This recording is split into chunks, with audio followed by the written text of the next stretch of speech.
CBS reporter Sharyl Attkisson, she finds Agent John Dotson. He's the first whistleblower to become public about the gun walking program.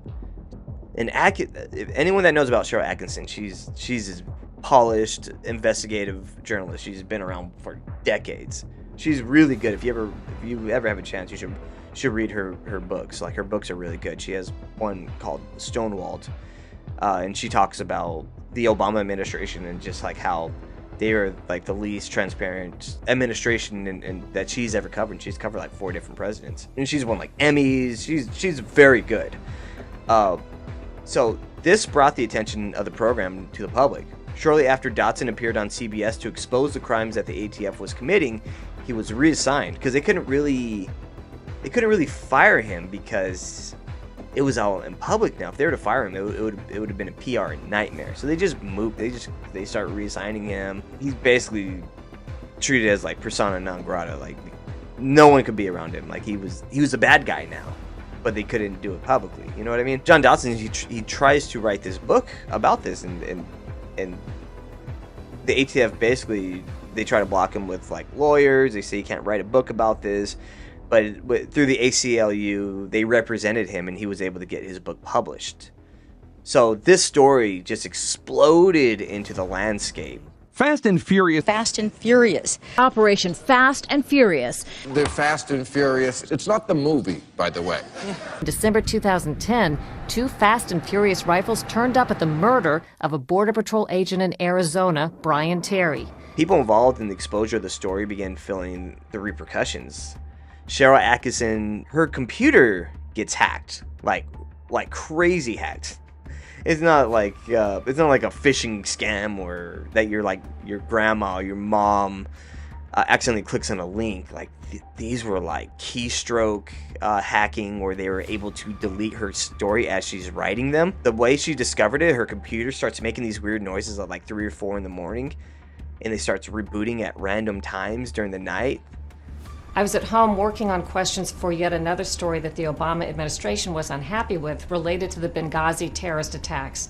And as I was typing and working on questions for a Benghazi-related story, the data started wiping kind of at hyper speed, being deleted, as if my computer had been hijacked and I had no control over it.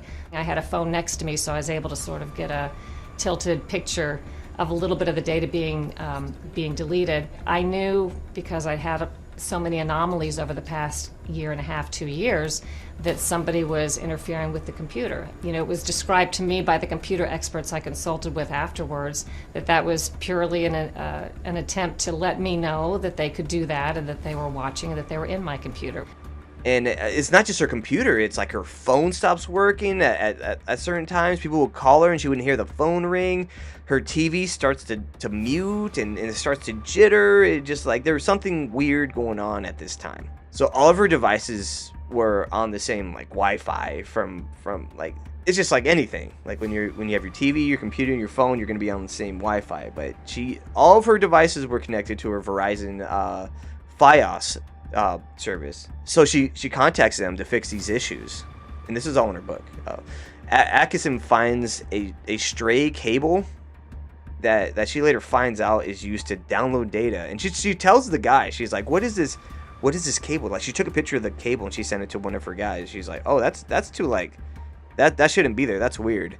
And she shows the cable guy that, and the guy's like, oh, just leave the cable there, like, I'll deal with it. She's like, oh, no, I want can I just hold on to this cable? And he's like, yeah, sure. And like, she walks away, and when she comes back, the cable's gone. That cable is used to pull data from her Wi-Fi. And so basically someone was just downloading her data from her network. So Attkisson, in her book Stonewalled, said that she was warned by a guy that was identified as Jeff. She couldn't say any of these names, so these are all not real names. But this guy was identified as Jeff, and he said that her reporting on Benghazi and Operation Fast and Furious is gaining her a lot of attention by the Obama administration, and to be careful. Attkisson then gets her computer checked by someone that is identified as number 1.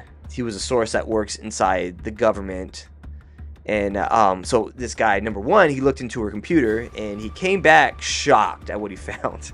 He said, "First, just let me say again, I'm shocked, flabbergasted. All of us are. This is outrageous. Worse than anything Nixon ever did. I wouldn't have believed something like this could happen in the United States of America." End quote.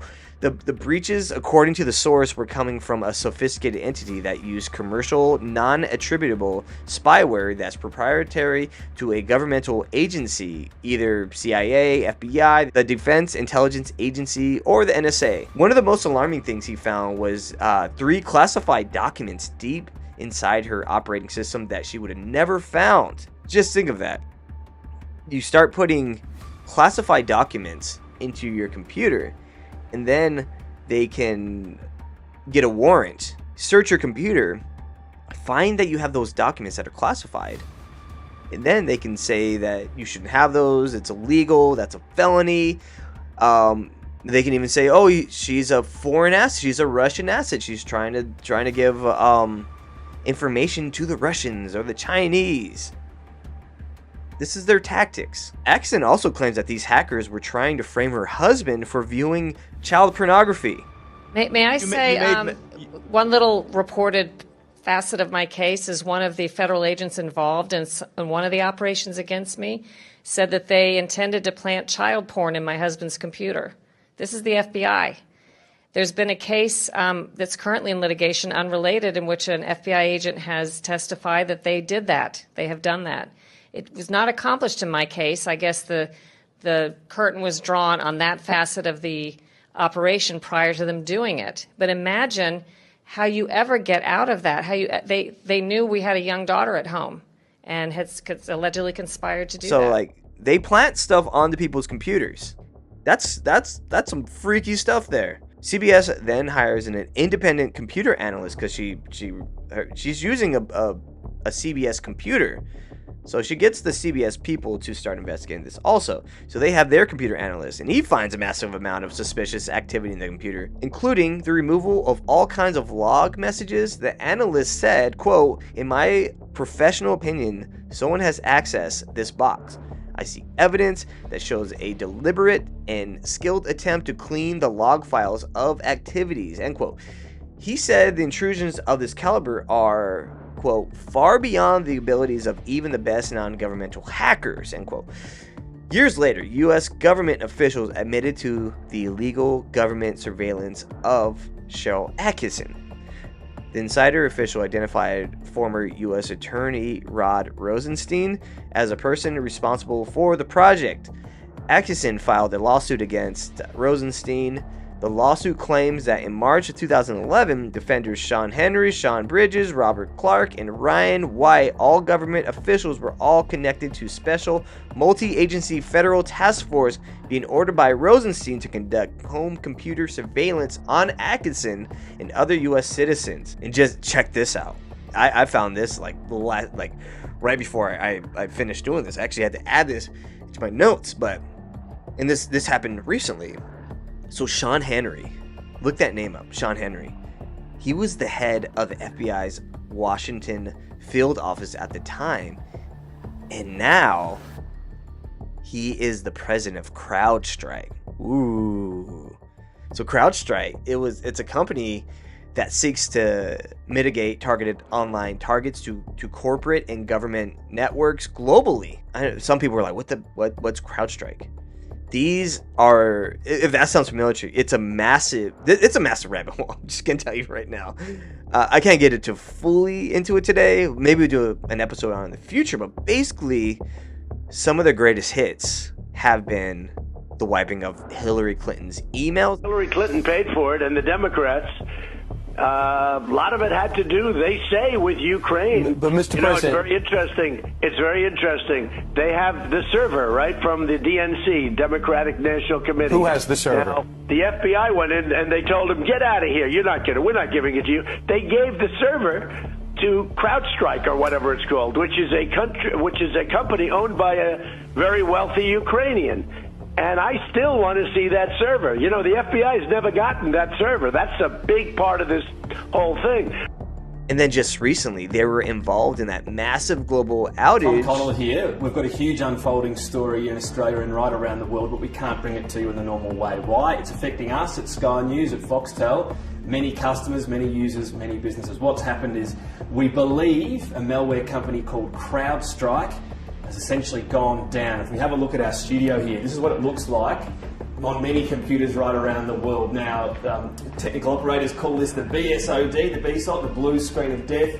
People are loading, systems are crashing, they're loading again and again and again. It's on a loop. So many companies are unable to work right now, including Sky News. Now, it's affecting users in Australia. We're talking major banks, telcos, media companies, Sky News obviously, ABC Radio was completely down last time we saw it as well. But it's right around the world. This is an international company. We can see here what it's doing as well to our screens. We've seen users in the US, in Europe, in Asia, New Zealand, right around the world this is happening. So this will be a massive story.